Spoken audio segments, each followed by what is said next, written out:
Antes de empezar, un agradecimiento enorme a los dragones del vacío y a los magnánimos señores del Imperio Infinito. Con su ayuda puedo seguir con estas historias casi diariamente. El Centinela, de Arthur C. Clarke. La próxima vez que vea la luna llena en lo alto, hacia el sur, mire con atención a su reborde a mano derecha y deje a su ojo viajar hacia arriba a lo largo de la curva del disco. Alrededor de las 2 del reloj, observará un círculo pequeño y oscuro. Cualquiera con una visión normal lo encontrará con bastante facilidad. Se trata de la gran llanura amurallada, una de las mejores de la Luna y que se conoce como Mare Crisium, el mar de las crisis, de unos 500 kilómetros de diámetro y casi rodeada por completo por un anillo de magníficas montañas. No había sido nunca explorada hasta que entramos en ellas a finales del verano de 1996. Nuestra expedición era bastante importante. Teníamos 2 pesados cargueros que habían traído en vuelo nuestros suministros y equipo desde la base lunar principal situada en el Mare Serenitatis, a unos 800 kilómetros de ahí.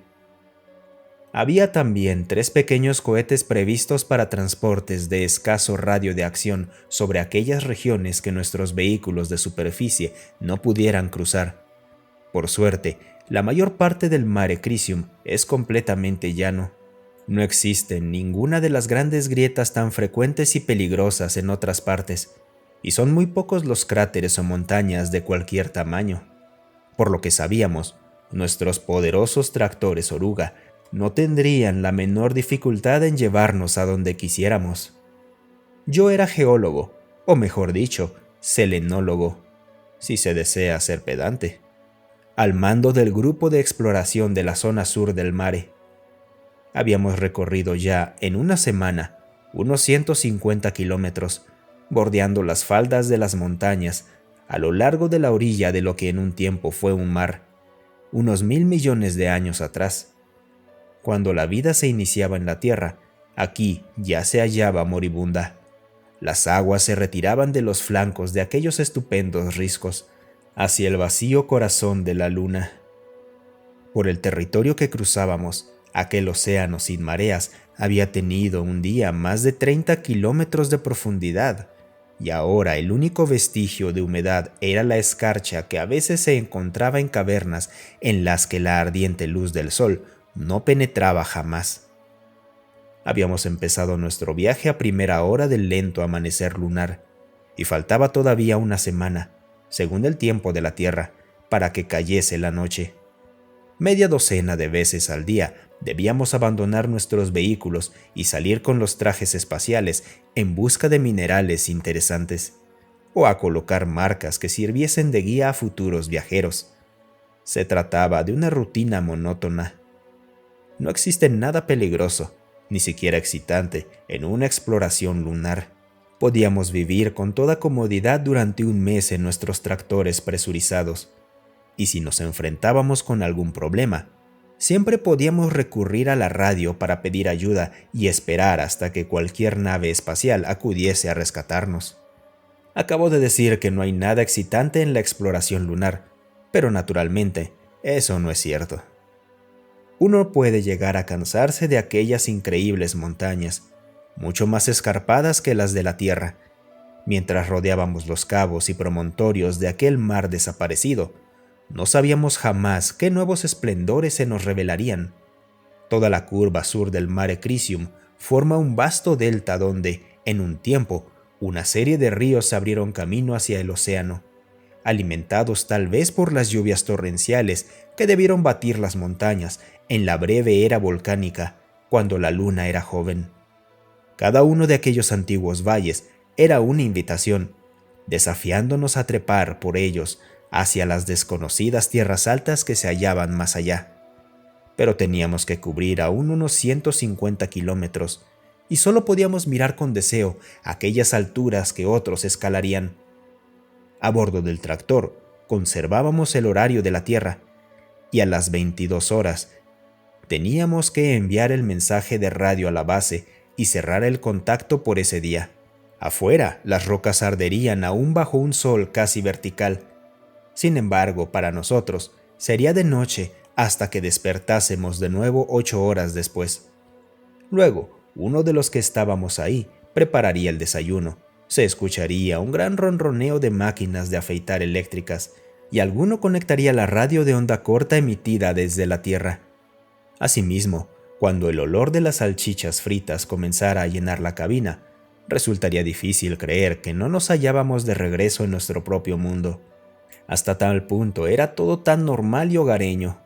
Si dejábamos de lado la sensación de haber disminuido de peso y la poco natural lentitud con que caían los objetos. Me tocaba a mí preparar el desayuno en el rincón de la cabina principal, que hacía las veces de cocina.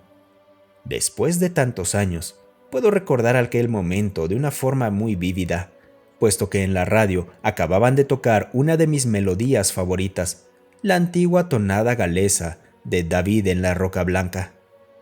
Nuestro conductor ya estaba fuera, con su traje espacial, inspeccionando nuestras bandas oruga. Mi ayudante, Louis Garnett, se encontraba delante, en la posición de control, realizando algunas anotaciones en el diario del día anterior. Mientras me hallaba de pie al lado de la sartén, aguardando, como cualquier ama de casa terrestre, a que se dorasen las salchichas, dejé que mi mirada errase ociosa por las paredes de la montaña que cubrían todo el horizonte sur y se extendían hasta perderse de vista hacia el este y el oeste, por debajo de la curva de la luna. Parecían estar a solo unos 3 kilómetros del tractor. Sin embargo, yo sabía que la más cercana se hallaba a 30 kilómetros. Naturalmente, en la luna no se pierden los detalles con la distancia, pues no existe ninguna de las casi imperceptibles neblinas que en la Tierra tamizan y a veces desfiguran las cosas lejanas. Aquellas montañas tenían 3000 metros de altura y ascendían abruptamente desde la llanura, como si unas eras atrás alguna erupción subterránea las hubiese lanzado hacia el cielo a través de la fundida corteza. Incluso la base de la más cercana quedaba oculta por la curvadísima superficie de la llanura, ya que la luna es un mundo muy pequeño, y desde donde yo me encontraba, el horizonte se hallaba a solo unos 3 kilómetros.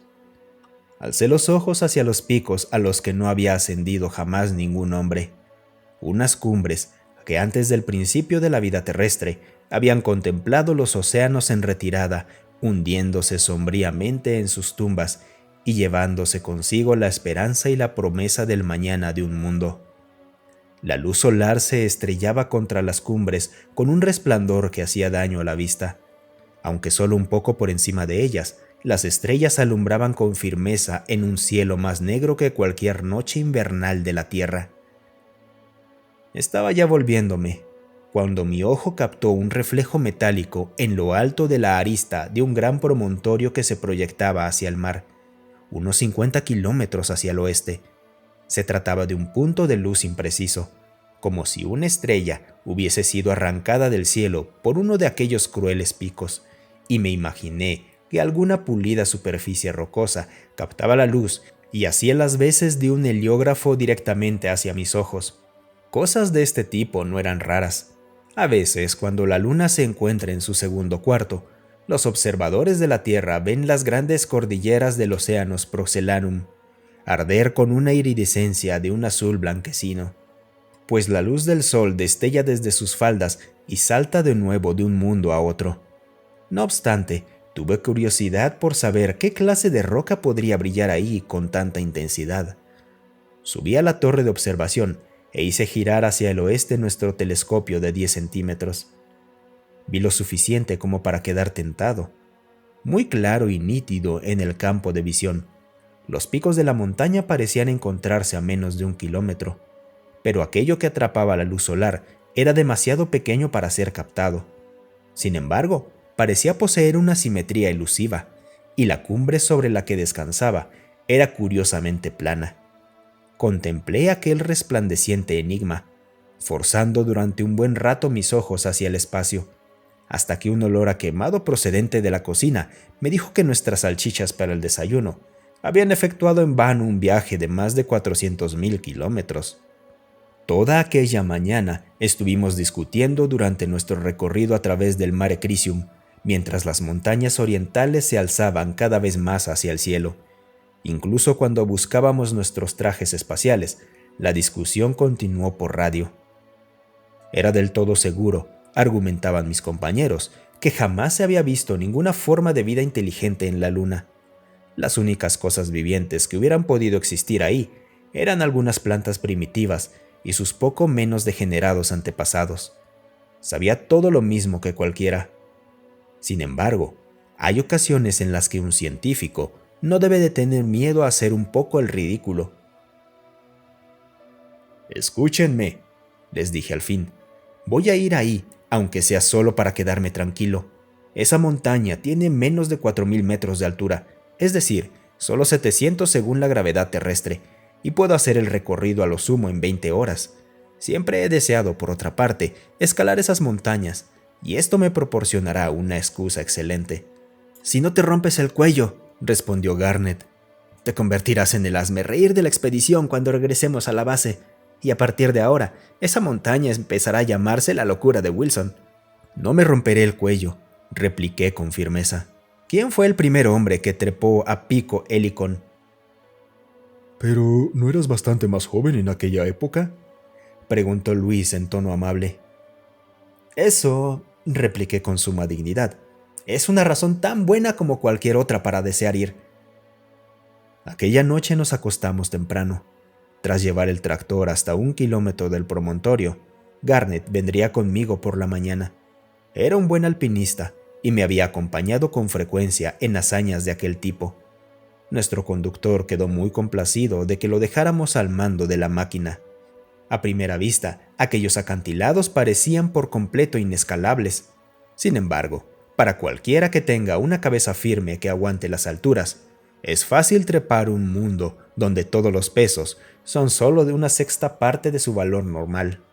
El peligro auténtico en el montañismo lunar radica en la excesiva confianza. Una caída de 200 metros en la Luna te puede matar exactamente igual que una de 30 en la Tierra. Hicimos nuestra primera parada en una amplia repisa a unos 1300 metros por encima de la llanura. La ascensión no había sido difícil, pero tenía los miembros un poco embarados a causa del desacostumbrado esfuerzo, y me alegró poder descansar. Aún veíamos el tractor como un pequeño insecto metálico, muy alejado al pie del acantilado. Informamos de nuestro avance al conductor antes de comenzar la siguiente etapa de ascensión. En el interior de nuestros trajes reinaba un confortable frescor, puesto que las unidades de refrigeración luchaban contra el implacable sol y eliminaban el calor corporal de nuestro esfuerzo. Apenas nos hablábamos, excepto para pasarnos instrucciones acerca de la ascensión y para discutir el mejor plan de subida. No sabía lo que pensaba Garnet. Probablemente que aquella era la aventura más descabellada en la que jamás se había embarcado. Yo estaba más que a medias de acuerdo con él, pero la alegría de la ascensión, saber que ningún hombre había hollado aquel camino antes y el entusiasmo que proporcionaba el paisaje al ampliarse cada vez más ante nosotros, me iba concediendo toda la recompensa que anhelaba. No creo haber sentido una particular excitación al ver delante de nosotros la pared de roca que había inspeccionado por primera vez con el telescopio desde una distancia de 50 kilómetros. Se elevaba a unos 20 metros por encima de nuestras cabezas, y allí, en la meseta, se encontraría la cosa que me había llevado hasta ese lugar por aquellos desolados parajes. Seguramente no se trataría más que de una roca astillada muchísimos años atrás por la caída de un meteorito, y que conservaba sus planos de escisión aún frescos y brillantes en aquella quietud incorruptible e inmutable. No había en la parte delantera de la roca ningún lugar donde asirse con las manos, y tendríamos que emplear un garfio. Mis cansados brazos parecieron recuperar nueva fuerza al hacer girar sobre mi cabeza el ancla metálica tridentada y lanzarla en la dirección de las estrellas. La primera vez no agarró y cayó con lentitud al tirar de la cuerda. Al tercer intento, los dientes se clavaron con firmeza, y el peso de los dos juntos ya no fue capaz de arrancarlos. Garnet me miró con ansiedad. Me pareció que quería ser el primero, pero le sonreí desde el cristal de mi casco y meneé la cabeza. Muy despacio, tomándome mi tiempo, emprendí la ascensión final.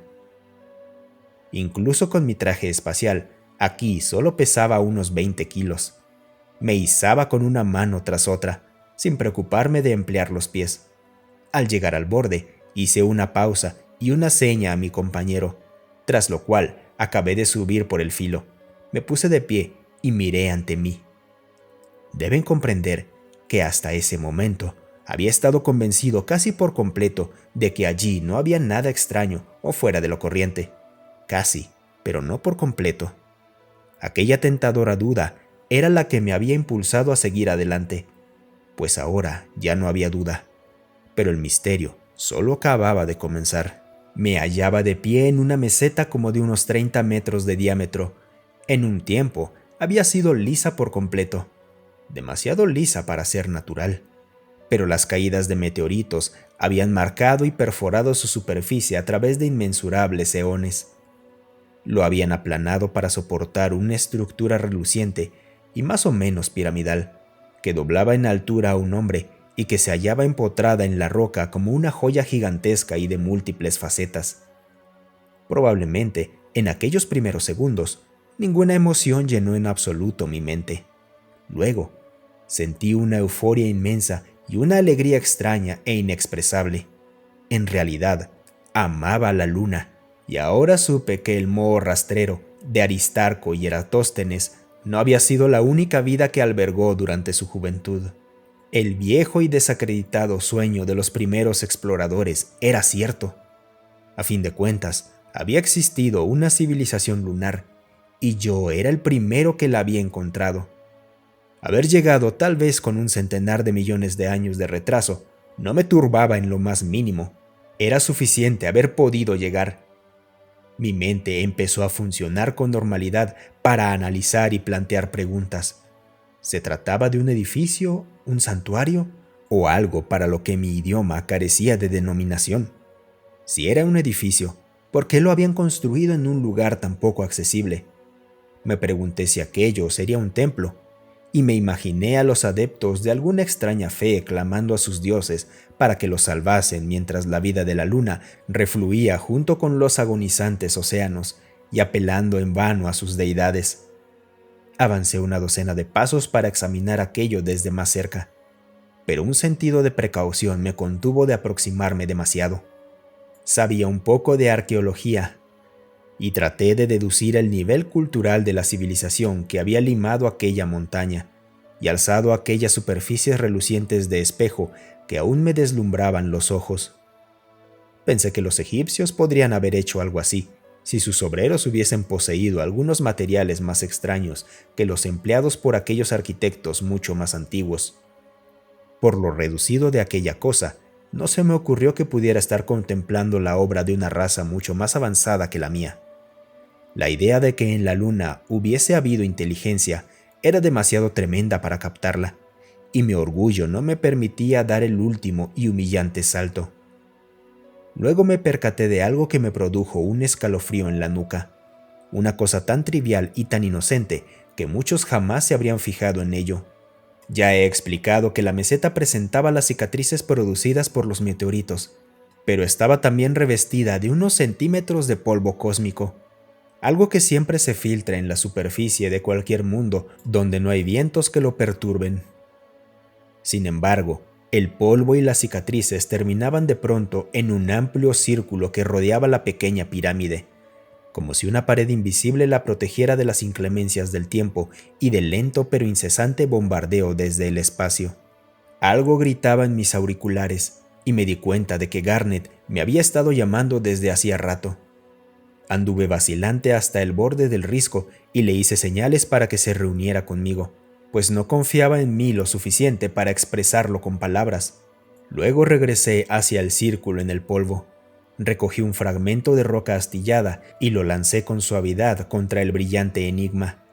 Si el guijarro se hubiese desvanecido en aquella invisible barrera, no me hubiera sorprendido, pero pareció alcanzar una superficie semiesférica y suave, y se deslizó blandamente hasta el suelo. Supe que estaba mirando algo que no podía compararse con la antigüedad de mi propia raza. No era un edificio, sino una máquina, y que se protegía con unas fuerzas que habían desafiado a la eternidad. Aquellas fuerzas, fuesen las que fuesen, operaban todavía, y tal vez me había acercado ya demasiado. Pensé en todas las radiaciones que el hombre había atrapado y domesticado durante el siglo pasado. Según mis conocimientos, podía muy bien hallarme condenado de forma irrevocable, como si hubiese penetrado sin llevar protección en el aura mortífera de una pila atómica. Recuerdo que entonces me giré hacia Garnet, que se había reunido conmigo y que se hallaba de pie e inmóvil a mi lado. Parecía como olvidado de mí. No quise molestarle y me dirigí al borde del acantilado en un esfuerzo por ordenar mis pensamientos. Allá, debajo de mí, yacía el Mare Crisium, precisamente el mar de la crisis. Extraño y raro para la mayoría de los hombres, pero familiar y tranquilizador para mí. Alcé los ojos hacia el creciente de la tierra, que yacía entre su cuna de estrellas, y me pregunté qué habían cubierto sus nubes cuando aquellos desconocidos constructores finalizaron su tarea. ¿Se encontraba en la selva llena de vapores del carbonífero? ¿O en la desolada costa sobre la cual habían trepado los primeros anfibios para conquistar la tierra? ¿O más temprano aún, en la larga soledad que predeció la llegada de la vida? No me preguntes por qué no adiviné antes la verdad, esa verdad que ahora me parece tan obvia. En la primera excitación de mi descubrimiento, di por supuesto, sin ponerlo en tela de juicio, que aquella aparición cristalina la había construido alguna raza perteneciente al pasado remoto de la luna. Pero de repente, y con una fuerza abrumadora, tuve la convicción de que se trataba de alguien tan ajeno a la luna como yo mismo. Durante 20 años no había encontrado la menor traza de vida, excepto algunas plantas degeneradas. Ninguna civilización lunar, cualquiera que hubiese sido su destino, podía haber dejado algo más que un simple testimonio de su existencia.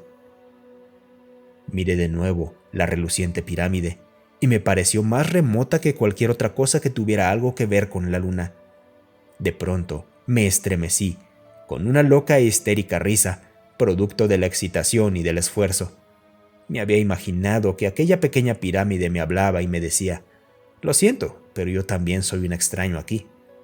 Hemos tardado 20 años en quebrantar ese invisible escudo para llegar a la máquina que se encontraba dentro de aquellas paredes cristalinas.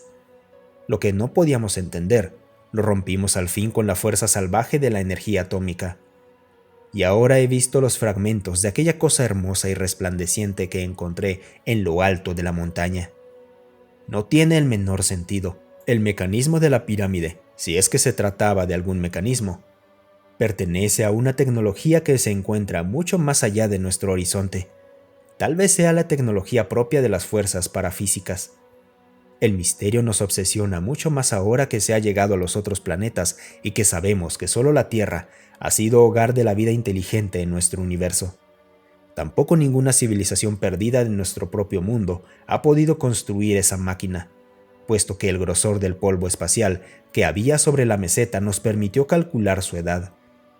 Se depositó encima de la montaña antes de que la vida emergiera de los océanos de la Tierra.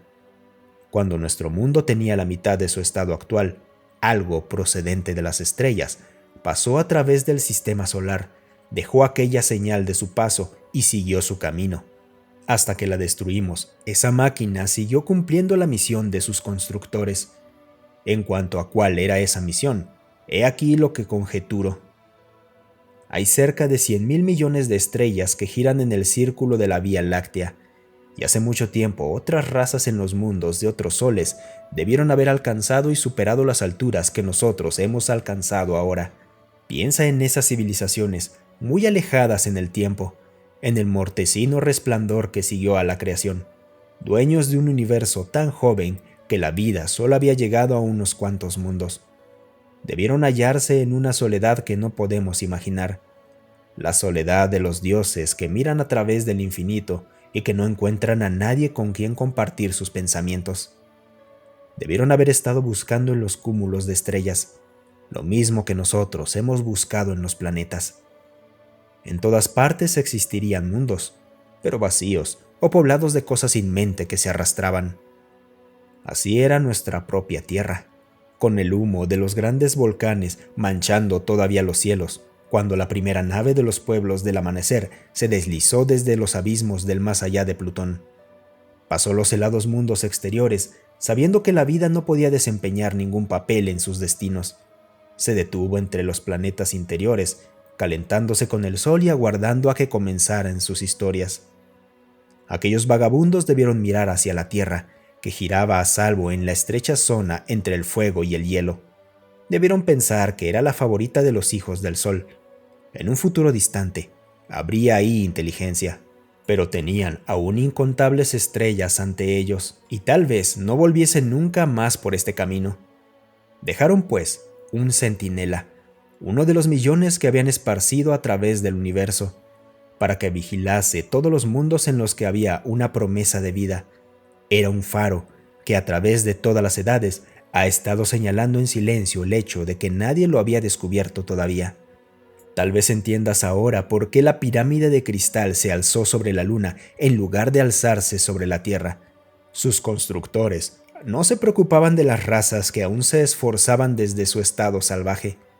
De nuestra civilización, solo podían interesarles que demostrásemos aptitud para sobrevivir, para cruzar el espacio y escapar de la Tierra, nuestra cuna. Este es el desafío al que todas las razas inteligentes deben hacer frente más tarde o temprano. Se trata de un reto doble, porque depende a su vez de la conquista de la energía atómica y de la última elección entre la vida y la muerte. Una vez hubiésemos superado aquella crisis, solo sería cuestión de tiempo antes de que encontráramos la pirámide y la abriésemos. Ahora, sus señales han cesado, y aquellos cuyo deber sea ese volverán sus mentes hacia la Tierra. Tal vez deseen ayudar a nuestra joven civilización, pero deben ya ser viejos, muy viejos, y los ancianos sienten muchas veces unos celos enfermizos de los jóvenes. Ahora ya no puedo mirar a la Vía Láctea sin preguntarme desde cuál de aquellas compactas nubes de estrellas vendrán los emisarios. Si me perdonas decir algo muy común y muy socorrido, diré que hemos roto el cristal de alarma contra incendios y lo único que tenemos que hacer es aguardar. Pero no creo que debamos esperar demasiado.